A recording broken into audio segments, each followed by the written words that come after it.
This is a workout for men and women who want to improve their glutes, their posture, shoulder health, and spinal health. And I actually designed this workout today for a client.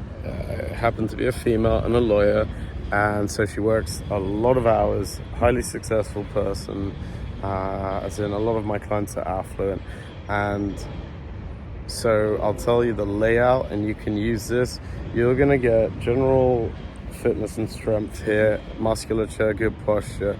We started off with cycling for 3 to 5 minutes, which is not particularly novel, and that's fine. But the idea actually is to warm up the body, warm up the spine from lateral motion. So there's a reason for everything I put in on each program. It's also going to have resistance in it, not too much, but definitely not too little. So the bike won't be light, it'll be like you're pushing into the ground. And the other thing, instead of the toes pushing downwards, you're actually going to have the heel pushing downwards and the other heel pulling up. So as you cycle, one heel's pushing down, the other heel's pulling up.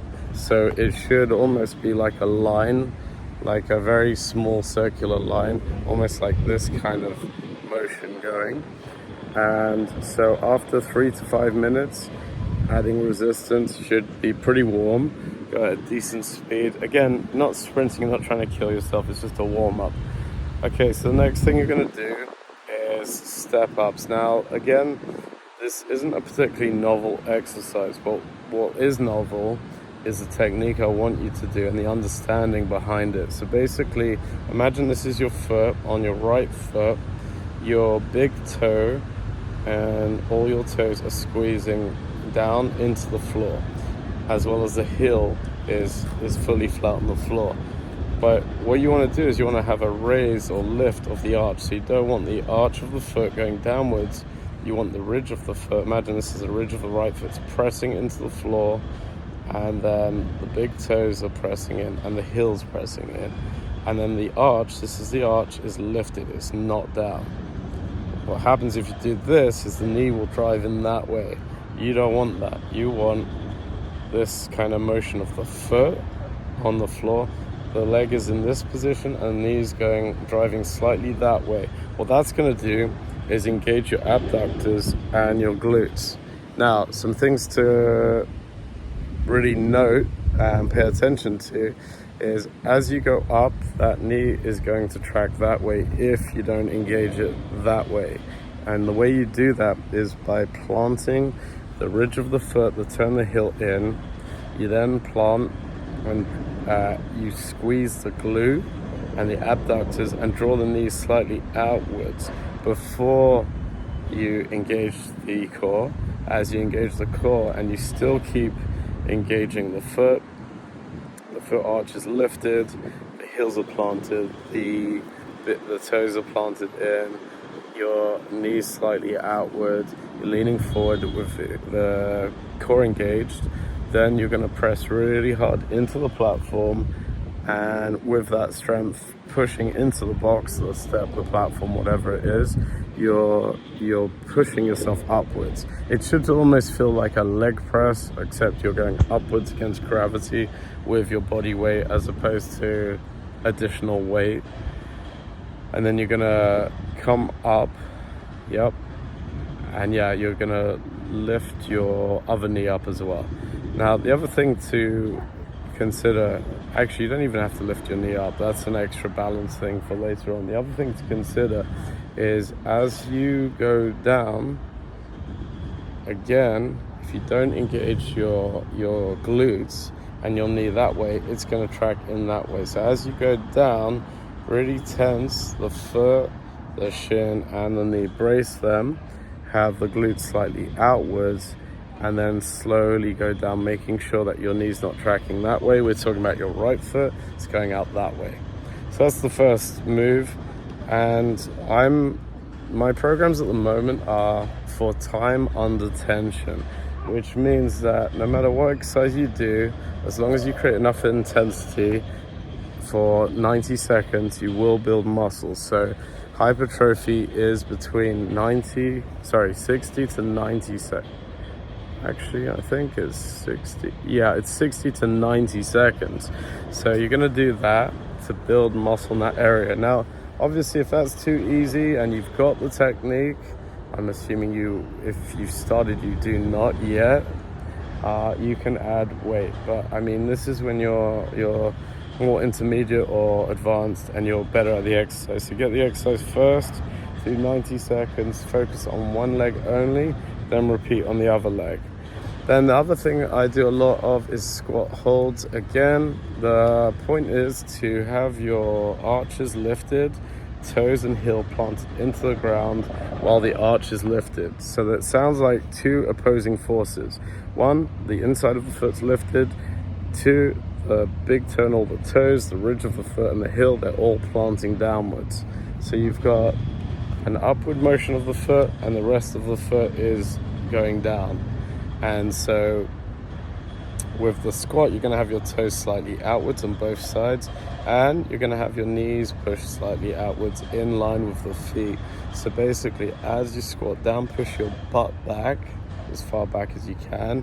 Keep your back and your chest lifted. So you've got to imagine that your chest is here and your hips are driving back as you go down and back. And then you're going to hold that again for 90 seconds. If you can't keep that upright position, you just stand up and go back down. This is really going to activate and work the glutes and the spine. Next thing is single leg deadlifts. Now, the thing I want you to assume in all these motions is basically the emphasis of the foot being correct. So what I've explained to you earlier, except now you're doing a single leg deadlift and you're holding. So basically, your foot's doing exactly what it was doing before, with the knee, with everything.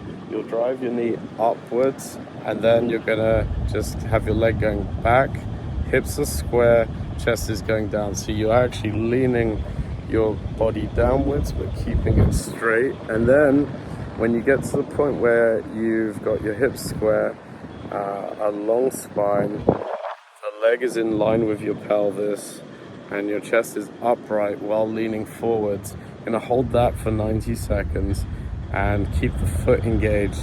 You will feel your glutes. Now if you do these properly, you won't be able to hold them the first time absolutely correctly, because if you're doing it right, your muscles are really clenching.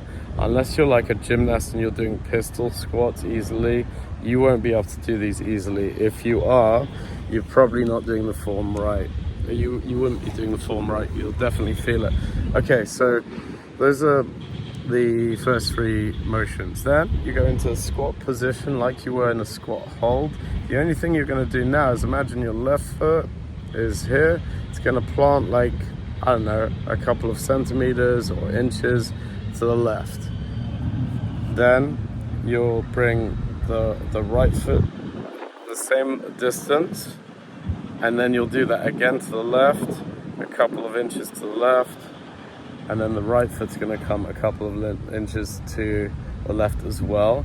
And obviously you're maintaining that squat position. If you need to come up to have better form, that's okay. Remember, form is better because a lot of these exercises, I do them for two purposes. One is for the rehab and function of the body so it heals, and two is to engage and activate the muscles properly so that you feel them. So you'll do that 2 times to the left, doing that properly, holding down, and then you're gonna go 2 times to the right, and then you're going to repeat that motion of going left a couple of times and then right a couple of times with both feet each time, giving a pause and getting into a squat position after doing them. And again, you're doing that for 90 seconds.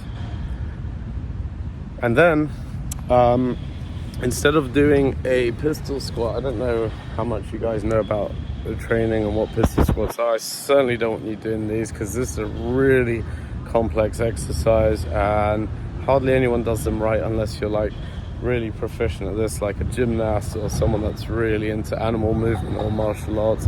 They've really practiced it.